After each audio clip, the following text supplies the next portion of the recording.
Voilà, bonjour. Je reviens pour la suite de notre étude sur le septième jour de la création. Pour ceux qui prendraient la vidéo en cours, donc je vous invite à visionner la première partie qui concerne l'étude synchronique du verset 1. Nous allons maintenant poursuivre avec l'étude synchronique du verset 2 pour sortir les éléments de compréhension dans la structure du texte. L'objectif étant après de faire une lecture, on va dire, combinée avec, les évangiles qui donc relatent les miracles de Jésus au jour de Shabbat, pour comprendre la dynamique que suit donc le Messie lorsqu'il accomplit des miracles au jour de Shabbat, et pour bien comprendre les mécanismes, toute la mécanique à la fois corporelle et spirituelle que le Messie vient mettre en synergie, c'est-à-dire vient accomplir, selon la pensée et tout ce qui peut se révéler depuis l'introduction de la Genèse, hein, comme un jour de création, venant englober l'ensemble des jours de Dieu pour la création.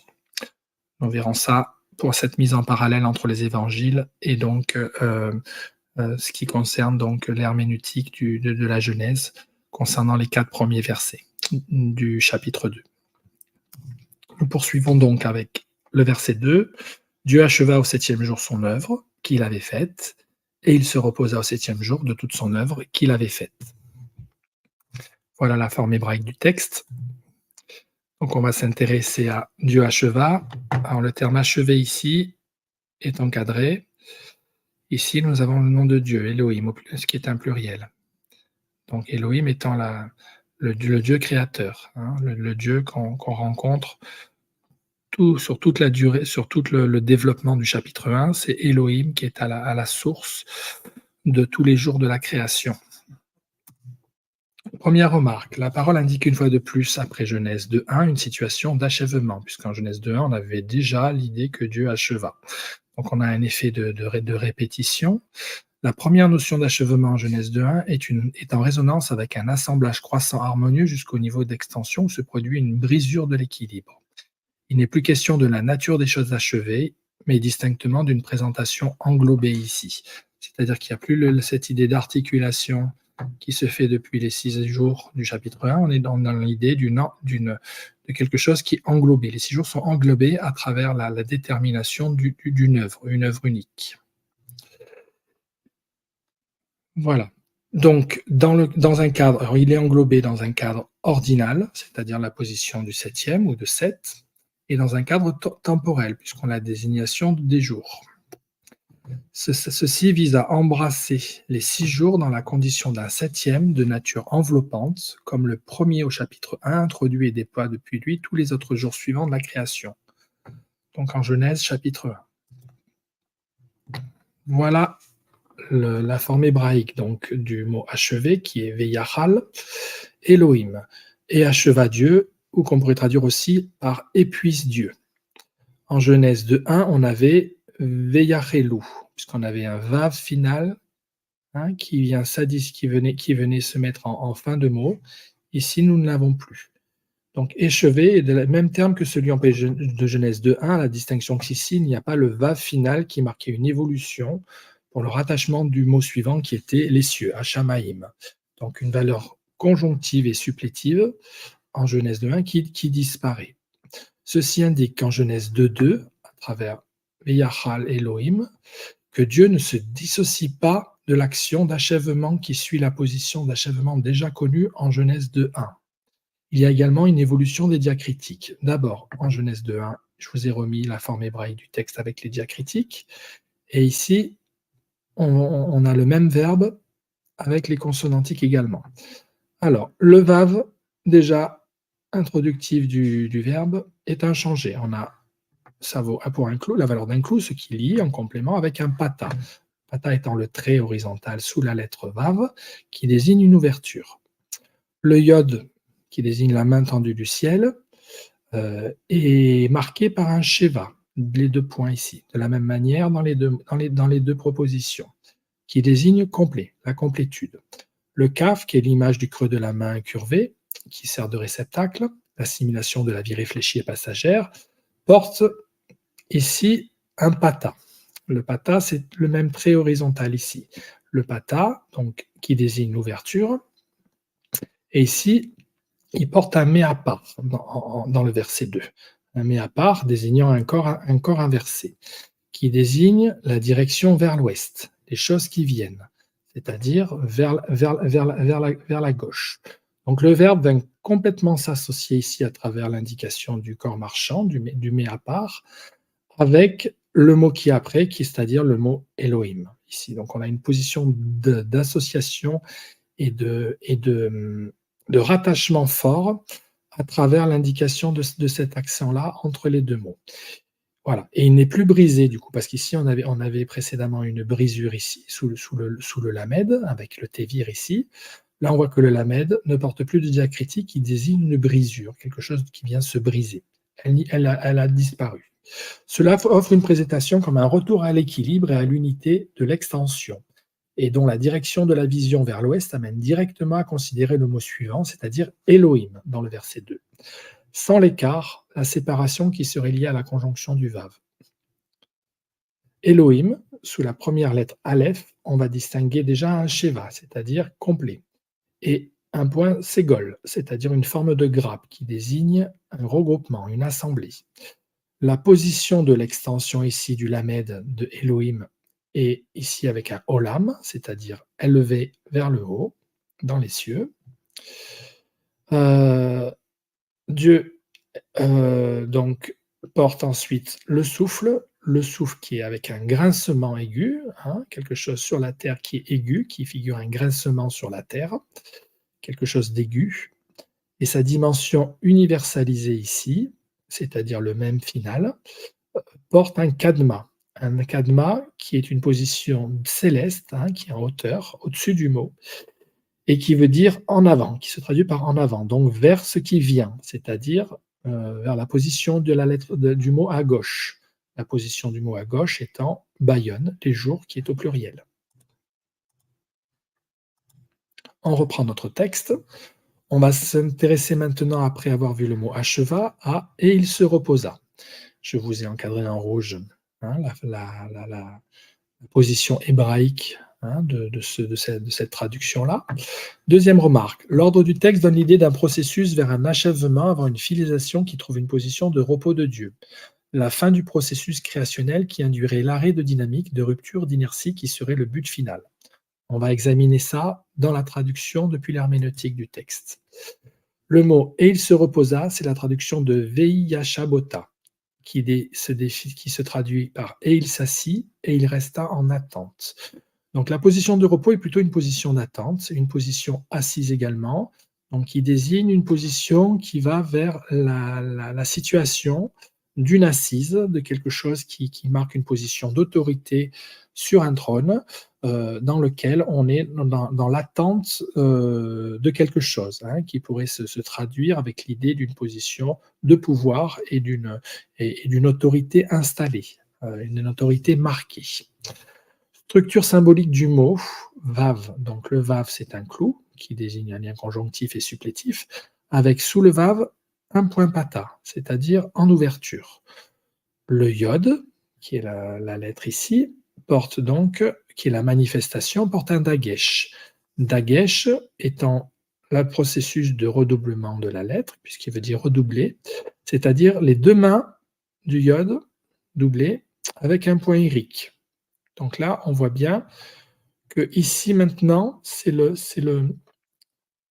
yod ici qui figure les deux bras élevés avec un point d'élévation aiguë, hein, sur la terre, un grincement. On a ensuite le shin, ici, le shin qui est le point de propulsion de la flèche depuis la corde d'un arc, la durée relative et le mouvement qui s'y rattache, la puissance double du mouvement et de la conjonction. Cette lettre-là porte un sheva, qui veut dire complet. Ensuite, on a la lettre bet, qui désigne la bouche de l'homme, son habitation, la vie intérieure, formée avec un dagesh, un point au milieu de la lettre, qui veut dire redoubler, c'est-à-dire que la position de la vie intérieure est redoublée, c'est-à-dire qu'elle est non seulement profonde, elle est très profonde, et elle est d'autant plus profonde qu'ici, elle porte un point olam qui veut dire très élevé. C'est-à-dire que c'est la position de l'assise de Dieu est une position de grincement, une position complète des choses, selon la puissance, du mouvement et de la conjonction, et qui se forme dans la vie intérieure, dans la dimension de l'habitation intérieure de l'être, l'activité intérieure de l'être redoublée et très élevée. Et enfin, on a le tav qui désigne la croix, la sympathie et la réciprocité, l'abondance de caractère, qui est formé avec un kadma, un kadma qui est un accent dans le ciel, en haut, en hauteur de la lettre, et qui veut dire en avant. Donc, vers ce qui vient, les choses à venir, c'est-à-dire le mot suivant ici étant bayom, au pluriel, jour au pluriel. La structure racine du mot, on a d'abord le vav et le yod. Le vav et le yod donnent l'idée d'un clou comme un lien manifesté. C'est une onomatopée qui exprime une forme d'expression du dédain, du dégoût en hébreu, c'est-à-dire que c'est la position du clou qui relève d'une position d'un rejet. Alors, sachant que ensuite, le shin et le bet, que donnent tutité de retour vers le point de départ, un rétablissement, une restitution, une réformation, ou alors la prise d'une peuplade, une déportation, une capture. Donc on a cette position-là d'un mot avec le shin qui forme deux idées, soit une idée de restitution et de retour dans les choses d'originel, comme une restauration, ou alors une déportation, une capture, quelque chose qui vient séparer. Et enfin, on va prendre la dernière racine, qui est le bet et le tav, qui désigne toute action d'habiter, toute idée de réceptacle visant à constituer une demeure propre. Ici, le repos est dans la compréhension hébraïque du texte se caractérise distinctement et diamétralement par une notion de mouvement soutenu, intensif vers une position d'ouverture. Le but sert une élévation de la vie intérieure de l'homme, en visant les relations et la formation du caractère personnel. Ce repos est manifestement tourné vers ce qui vient et non apparenté à une situation statique. Le mot présente une distinction depuis le shin, selon la double nature que porte la lettre, altérité physique d'une libération ou d'une séparation d'une capture, à l'image d'un jugement, c'est-à-dire soit qui part vers une mise en déportation, soit vers un retour dans la terre. On reprend notre texte. Et on va s'intéresser aux deux propositions de groupes de mots qui sont d'abord ici, en partant de la droite, ici, au 7e jour son œuvre qu'il avait faite, et la deuxième partie du texte, qui paraît redondante, au 7e jour de toute son œuvre qu'il avait faite. On va étudier tout ça. Donc, troisième remarque, il y a un double effet de répétition. D'abord, une répétition relative au groupe complément qui suit les deux verbes acheva puis se reposa. Donc, on a un effet de répétition bien marqué entre les deux, qui forme comme une redondance dans la lecture. Donc, soit au 7e jour son œuvre et après au 7e jour de toute son œuvre. Deuxième effet de répétition, il est lié aux deux verbes d'action venant en terminaison, c'est-à-dire qu'on a à la fois l'idée de achever qu'il avait faite, et ici, il se reposa de l'œuvre qu'il avait faite. Voilà, donc, effet de répétition par deux verbes d'action venant en terminaison de tout ce qui se trouvait écrit depuis les 6 jours en Genèse 1, plus ajout par deux fois qu'il avait faite, comme s'il n'était pas évident que ce qui est achevé est fait, ou ce qui indique le repos engage la réalisation effective complète du travail réalisé. Pourquoi alors insister deux fois en terminaison sur la réalisation effective des actions introductives? Pareillement, pourquoi insister en deuxième partie avec toutes ici? Ici, là, on a une insistance de toutes, puisqu'on a une position d'achèvement qui est marquée de l'œuvre. Pourquoi insister dans la dimension de toute œuvre? Quelle distinction avec simplement son œuvre, puisque de toute façon, elle était totalement achevée initialement ici, dans la première proposition. Alors, je vous ai remis les deux groupes de mots, l'un sur l'autre. Bayon, Hachevihi, Malechato, Asher Asa, et dans l'autre, Bayom, Hachevihi, Mikal, Malechato, Asher Asa. Tous les mots présentent exactement les mêmes diacritiques, sauf l'avant-dernier mot, qui est le mot Asher ici. Et le dernier mot, asa. Sinon, tous les autres mots ont exactement les mêmes diacritiques, c'est-à-dire les mêmes accents et ponctuations. 3 distinctions. Ajout du mot Michal ici d'abord. Première modification du texte, c'est un ajout de mots. En composé avec le mot œuvre, melacheto. Sous le shin de l'avant-dernier mot, d'abord, on a d'un côté un accent etnata, ici, qui désigne donc un repos, une pause, et qui désigne la direction. Alors, c'est sous le mot Asher, pardon, qui est la direction nord. Sur le shin, on a plutôt un accent mouna, pardon, c'est l'accent mouna ici, qui désigne la direction de l'est, c'est-à-dire ce qui part vers la droite. Donc, on a une association du mot asa avec le mot qui précède, qui est le mot œuvre. Et deuxièmement, ici, on a un accent merka ici. L'accent merka étant l'accent qui se tourne vers la gauche. C'est-à-dire que le mot ici va contrairement au premier mot qui se lie avec le mot qui précède, ce mot-là va se lier avec le mot qui suit. Donc, on a une position inversée dans le processus de liaison des mots. Donc, le merka part vers l'ouest, ici. Et enfin, sous le shin du dernier mot, ici, on a ici ce qu'on avait vu, ce que j'avais dit dans mon erreur, qui est un accent etnata ou atna, qui désigne un repos, une pause, et qui désigne le nord. C'est-à-dire que c'est un effet de pause, mais qui est en distinction de la position du nord. Et sous le deuxième shin, on a un silouk ici, qui est un métègue, en fait, un silouk, qui désigne donc un enlèvement, une fin de versée. Il est donc notable que ce qui se détermine dans le premier groupe de mots associés au verbe achever est de l'ordre du repos, puisqu'on a ici l'accent etnata qui figure à travers le fait de faire une position de repos, de pause. Et ce qui se termine dans le deuxième groupe de mots est associé au verbe se reposer, est un enlèvement, c'est-à-dire le métègue ici désigne quelque chose qui désigne un enlèvement, qui vient poser une rupture avec la dernière lettre ici, qui est le « et », à savoir le souffle, l'esprit. Concernant chacun des mots, on va les étudier plus précisément. Bayonne, c'est les jours, qui est formé de un bet dagesh, bet, doublement de la lettre, avec le point au milieu. Toute idée de vide intérieur et de boursouflure extérieur, la prunelle des yeux, une ouverture à la lumière. Ensuite, on va faire la racine bet yod, une chose qui s'avance pour paraître, le désir de voir une chose se manifester, qui pourrait se traduire par plût à Dieu. Ensuite, on a le yod qui est dagesh, donc double effet de manifestation, donc qui donne l'idée d'une position de manifestation double, qu'on retrouve d'ailleurs dans la structure du texte, puisqu'il y a un effet de répétition dans le doublement donc, du yod, le doublement de la forme du jour. Et le bet et le yod. Donc le yod et le vav, après, désignent toute manifestation lumineuse, toute chose intelligible, ce qui se fait jour, ce qui devient compréhensible. Fini par le vav et le même, qui désigne tout consentement, tout assentiment, toute conformité, le collectif universalisé. On voit sous le bet, donc l'action intérieure, une position du pata, donc l'action intérieure est ouverte. La main de l'homme tendue, la manifestation est mouna. Corps marchant, elle se porte en direction de l'est. Le lien du clou conjonctif du vav présente un point olam, c'est-à-dire qu'il est très élevé, il est dans le ciel éternel.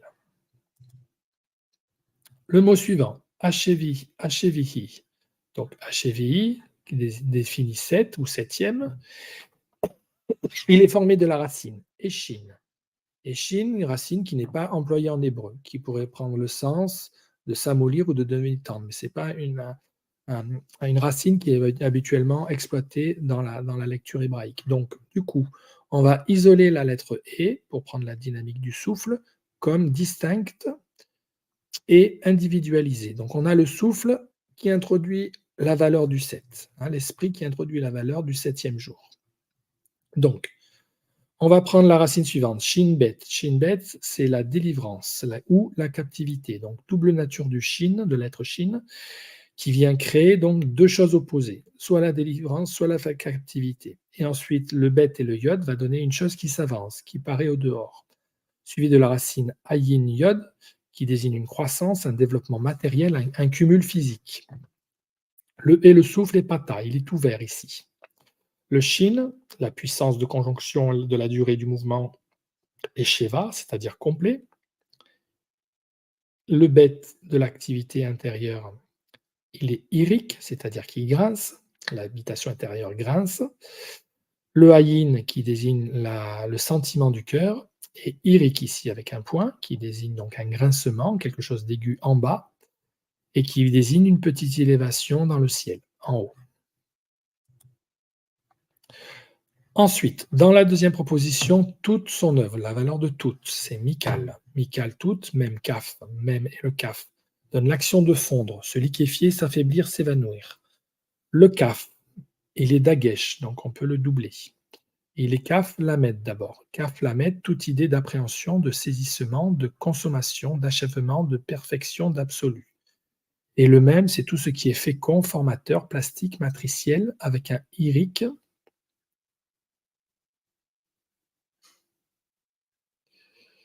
Alors, je ne vois pas le irique. Désolé, il n'y a pas de irique. Donc, il est formateur, matriciel. Si le même est irique, pardon. Le même est irique. Tout ce qui est fécond et plastique est irique, avec le point ici, sous le même. Et le kaf creux, avec un kamat, qui veut dire une compression de ce qui contient, ce qui vient contenir de la main. Ensuite, le mot suivant, malerato. Malerato, c'est une œuvre ou le travail. Même la med, première racine, toute élévation continue, toute continuité en plénitude. Ensuite, racine aleph avec le kaf. Toute compression, tout effort servant à fixer, le mouvement concentrique ou contraire, une pression. Le tav et le vav désignent toute idée de signe, de symbole, de monument. On voit que le même, ce qui est à dire la force plastique fécond, est sheva, complet, complètement fécond. Le pata sous le lamed, c'est-à-dire désigne un déploiement complètement ouvert. Une position, donc, ensuite, de ce qui est contenant ici avec le kaf, puisqu'il est complètement contenant avec le sheva. Le tifa en diagonale ici désigne un lien disjonctif, c'est-à-dire qu'il faut regarder vers l'est. On n'associe pas le mot avec le mot suivant, mais avec le mot d'avant. C'est-à-dire qu'ici, le mot va s'associer ici avec la valeur de toute. Il y a une association très forte à travers le trait d'union et la valeur de lecture de l'œuvre qui s'associe donc avec la valeur de toute. Cette traduction va correspondre puisqu'on a toute son œuvre et après on a une virgule qui introduit le fait de faire.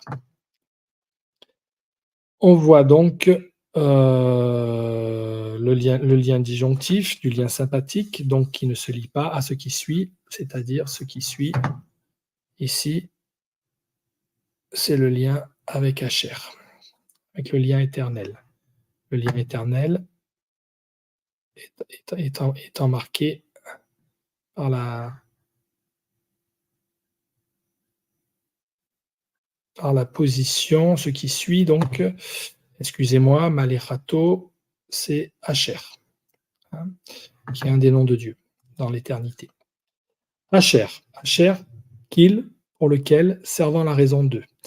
Ce mot est formé d'un aleph et d'un shin, qui désigne tout principe actif, toute force relative, tout ce qui se déploie en circonférence, le feu en l'absence de toute substance. Et enfin le resh, de manière isolée, qui figure le mouvement propre. Si on associe le shin et le resh, on aura l'idée d'une libération ou, par opposition, l'idée d'une domination. Le potentiel d'existence ici, le aleph, il est complètement avec le sheva, pata ouvert, complètement ouvert. La puissance de la durée relative et du mouvement se regroupe à travers la forme de la ponctuation du ségol au son du corps marchand, shofar olaire ou mouna, c'est-à-dire à l'est, c'est-à-dire d'abord, en premier, au principe. On voit enfin que l'éloignement du char, ici, le hacher, le char, le déploiement, se fait vers l'ouest ici, à travers le merka. C'est la deuxième proposition du hacher ici. On a ici le Mouna, et ici un Merka, qui désigne l'ouest. Donc, ce qui veut dire que le mot est allié au mot suivant, qui est le mot Asa. Donc là, le lien, la position est disjonctive. On va séparer dans la lecture la dimension qu'il avait et le fait de faire. C'est une position disjonctive, on sépare les deux. Et dans la deuxième proposition, il y a un mouvement qui s'est fait vers une association entre le fait de faire et la position d'apparition de la raison de cet achèvement-là.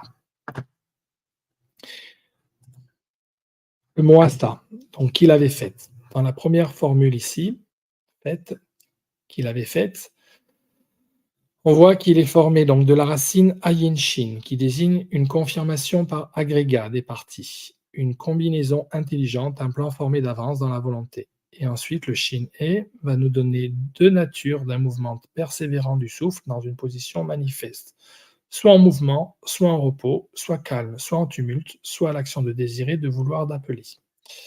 Donc ici, l'étude depuis la pensée hébraïque témoigne que le 7e jour n'est pas un jour de repos au sens usuel enseigné.